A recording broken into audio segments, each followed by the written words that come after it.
Hi, welcome to Jeff's 5 for August 27th, 2015.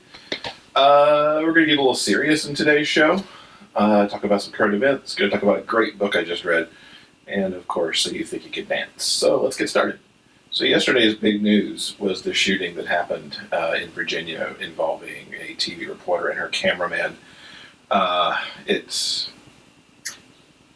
really just unbelievable that happened. I mean, I can't imagine what it was like to be watching morning TV and see that play out as you're having your morning breakfast, getting ready for work, your kids maybe getting ready for school.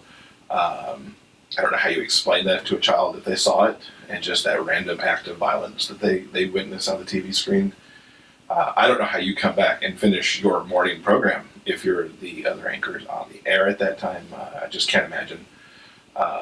Of course, this renews all the controversy and discussion on gun control, and it's just so clear that we need it because there's so many people who, for whatever reason, feel like it's just okay for them to go buy a gun and go kill some people, whether it's in a movie theater, in a school, people doing their work, doing live morning TV. As a society, we just really need to call our leaders onto the accountability of making this stop, whether it's better checks when you're legally buying a gun, doing everything we can to crack down on the illegal gun sales and secondhand gun sales, and make the punishments much higher and much stronger if you're selling illegal guns or if you're actually killing people with these guns. It needs to stop, and we need to figure out a way to do that as a society and make this a place where you can kind of go about your daily life and not worry about some person who's just decided they got a vendetta on something who's going to go shoot up some public location. Kind of mumbling here a little bit, unfortunately, but it's just awful to see this stuff keep coming up. So that's why I'm talking about it this week a little bit here. Kind of the other more serious topic on my mind this week is just the occurrence of just mean people who, just spout all kinds of crap on the internet, or because they think that free speech just allows them to go off and just be mean. I don't know what's happened to manners, but you see it over and over again. I mentioned it a little bit last week with the Michael Sam thing, that Outsports had seen, just a lot of just really hateful things just spill out of people's mouths in the comments. As his football career seemed to implode in that moment.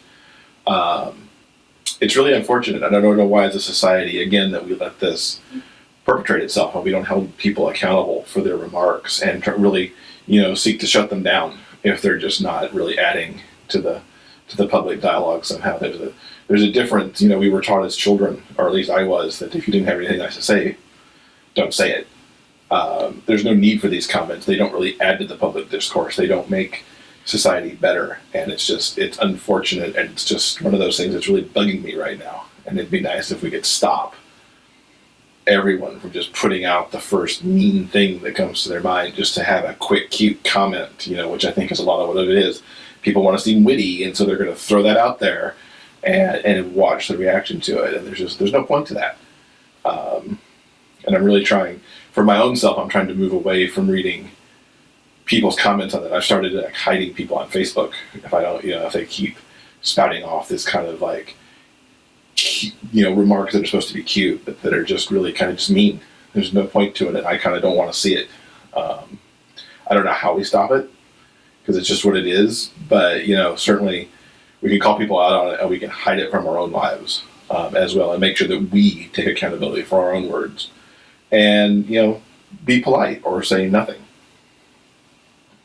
Moving to the lighter side of things, I listened to an awesome book this week, Off the Page by Jodi, Picoult, and Samantha Van Leer. I came across because it was in a BookBub ad this week for young adult literature. I didn't actually buy that book. I got the audiobook instead because I had a trip this week that I needed something good to listen to, and I picked that. Just really outstanding. The book is about Delilah, who has managed to get her prince out of a children's fairy tale, literally get him out of the book and bring him into the real world. All kinds of ramifications happen with that. For this book, you've got to make a trade to bring other people into the book to be the character of who you pull out. The story reminded me a little bit of like a mix of Into the Woods with there was a lot of it that made me think of the old Winnie the Pooh specials where Pooh is traveling through the book and the words are up here and he's traveling down here, actually using the words to help him move through the book. It's a delightful love story. It's a delightful story about friends, about family. There are ramifications if you try to rewrite a book, apparently. I don't want to give too much away because it was such a journey of kind of discovery, of course, as I'm listening to the book. As a writer, it was also interesting to me to have the concept that, these characters are living inside this book and only snap into the story when you actually open the book. Otherwise, they could be running around in there doing all kinds of stuff until you open the book to a page and start reading it, which forces them into the role of the story.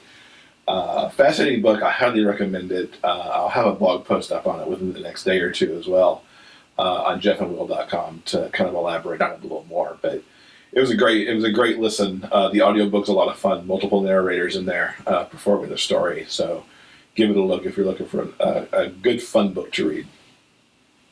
A lot of stuff going on in my own writing right now. Heatwave Tuscaloosa came out of the first of the month. Very pleased to say that it's gotten some good reviews out of the gate so far, with people kind of liking this fun, light, steamy kind of romance that I put together. So that was kind of cool to see. Hat Trick 3 comes out in just a couple weeks on September 6th, so you can get that for Labor Day weekend if you're interested. It is available for pre-order now on the JMS book site, and I'll have that link running right down here because I can, and also under the video on YouTube and the blog as well. And it'll be up on Amazon for pre-order very shortly also. And then kind of following up from that story, at the 1st of October or in the Hat Trick 3 paperback, if you pick that up at the end of September, there's Hat Trick Reunion, which takes a jump forward about 20 years from where Hat Trick 3, well, no, actually it's 20 years from where Hat Trick 1, an event in Hat Trick 1, to kind of catch up with everybody as kind of like the final end of this set of stories. It's been exciting kind of getting these packaged up and ready to go with the publisher, and I really can't wait for people to get to read them for themselves and start to hear what people think of them. So You Think You Could Dance was pretty good this week. I agree with the judges that there were a lot of people who didn't quite make the connection. There was nothing in the show that was, bad or unwatchable. It was just a matter of just not quite enough of a connection either with the partner or with the audience. Place there was a lot of good connection was Gabby and Robert's contemporary piece from Mandy Moore. That was a delight to watch. It was great to see Mandy back on the show during choreography. You can see this number up in the eye icon. It was really a good piece, and it's great to see how Gabby just keeps morphing in different ways beyond just her tap dance, which is her main genre that she dances in. Jim's solo, which was very ballet influenced, was great this week also.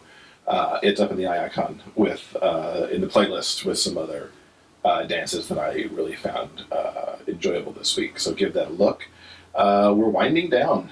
Probably only 2 or 3 more weeks in the competition. Next week is top 6, and then top 4, and then probably the finale right around Labor Day week or the week after. So I'm kind of sad to see that get ready to go. And that is Jeff's 5 for this week. Leave a comment, subscribe to the channel, let me know what you think, and I'll be back here next week with another episode. Thanks.